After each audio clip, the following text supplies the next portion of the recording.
আজকের অনুষ্ঠানের প্রধান অতিথি বাংলাদেশ গণপ্রজাতন্ত্রী সরকারের ঢাকা দক্ষিণ সিটি কর্পোরেশনের মাননীয় প্রশাসক, আজকের অনুষ্ঠানের প্রধান অতিথি ঢাকা মহানগর দক্ষিণ বিএনপির সাবেক সংগ্রামী আহ্বায়ক, সাবেক ডেপুটি মেয়র, আমাদের রাজনৈতিক অভিভাবক দেশনায়ক জনাব তারেক রহমানের রাজনৈতিক উপদেষ্টা জননেতা বীর মুক্তিযোদ্ধা আব্দুস সালাম, জননেতা বীর মুক্তিযোদ্ধা আব্দুস সালাম। আমি যদি মেয়র হই, প্রথম বছর আমি সরকার থেকে টাকা নেব, দ্বিতীয় বছর নেব না, আবার তৃতীয় বছর সরকারের টাকা ফেরত দেবো ইনশাআল্লাহ। যদি আপনারা সবাই আমাকে সহযোগিতা করেন, আপনাদের সহযোগিতা চাই।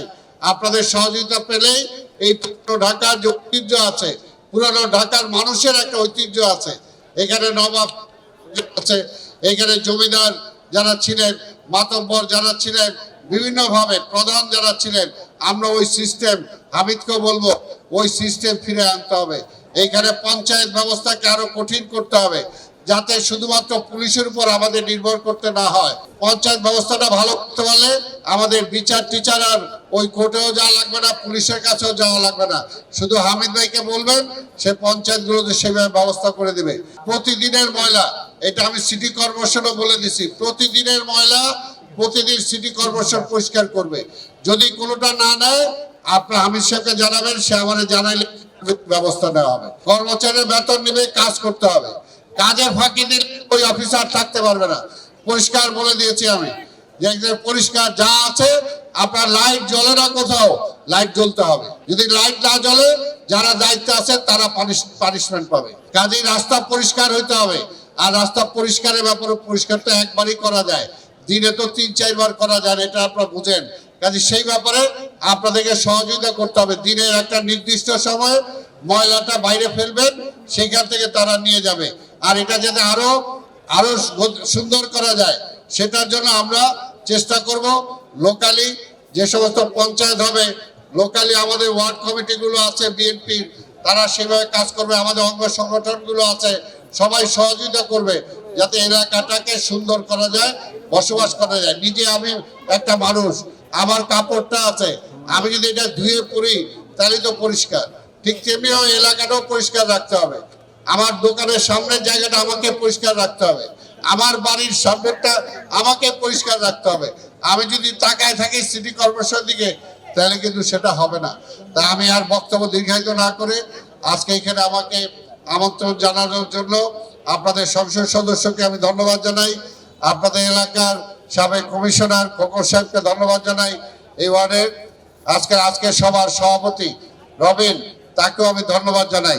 এবং মহানগরী যে সমস্ত নেতা কর্মী যারা উপস্থিত হয়েছেন, সাবেক কাউন্সিলর, মহানগরীর নেতা, সবাইকে আমি ধন্যবাদ জানিয়ে ইনশাল্লাহ আমরা কি সফল হব? কি বলে হব? আমরা সবাই সফল হতে চাই, ব্যর্থ হতে চাই না। এবং আপনারা এইরকম যে কর্মী বান্ধব নেতাকে আপনারা এমপি বানাইছেন, আমার মনে হয় না যে আপনাদের কোনো সমস্যা থাকবে। আর তার সাথে যদি আমি একটু সহযোগিতা করি, তাহলে আর কিছু লাগবে? ইনশাল্লাহ আমি তো সহযোগিতা বলেই দিছি যে হামিদ যে ডিসিশন দিবে, সিটি কর্পোরেশনের কর্মচারীরা সেটাই মানতে বাধ্য থাকবে। একদম পরিষ্কার। এর বাইরে আর কোন অর্ডার হয়? আশা করি যে আমরা সবাই মিলে সম্মিলিতভাবে আমরা পুরনো ঢাকার ঐতিহ্যটাকে আমরা ফিরে আনবো এবং পরিষ্কার ঢাকা আমরা করব। লালবাগের কেল্লায় যাতে মানুষ সারা পৃথিবী থেকে মানুষ এসে দেখতে পারে, আমরা সেটার জন্য চাই। নবাববাড়ি যাতে দেখতে পারে, আমরা সেটা চাই। আমরা বুড়িগঙ্গায় যাতে মানুষ আবার সেই রকম নৌভ্রমণ করতে পারে, আমরা সেই অবস্থায় ফিরে যেতে চাই। সেটার জন্য আমরা সবাই সহযোগিতা করব। আপনাদের সবার সহযোগিতা আমি চাই। প্রশাসনে যারা আছেন, ডিসি সাহেব সহ যারা আছেন, তারাও অনেক কাজ করছেন। আমার এমপি সাহেব বললো যে ওনারাও সহযোগিতা করতেছেন। পুলিশ প্রশাসনকেও আমাদেরকে সহযোগিতা করতে হবে, ওনাদেরও সহযোগিতা আমাদের দরকার। কাজে তারা যদি সহযোগিতা করে, আমরা সবাই মিলে যদি কাজ করি, ইনশাল্লাহ সব ভালো হবে। কাজে প্রশাসনের যারা আছে, ডিসি সাহেব সহ সবাইকে আমি আমার পক্ষ থেকে ধন্যবাদ দিচ্ছি। এই সময় মনের কথা বলে, এই সময় সময়ের পথে চলে, এই সময় সমাজের কথা বলে, এই সময় সময়ের পথে চলে, সবার কথা বলে।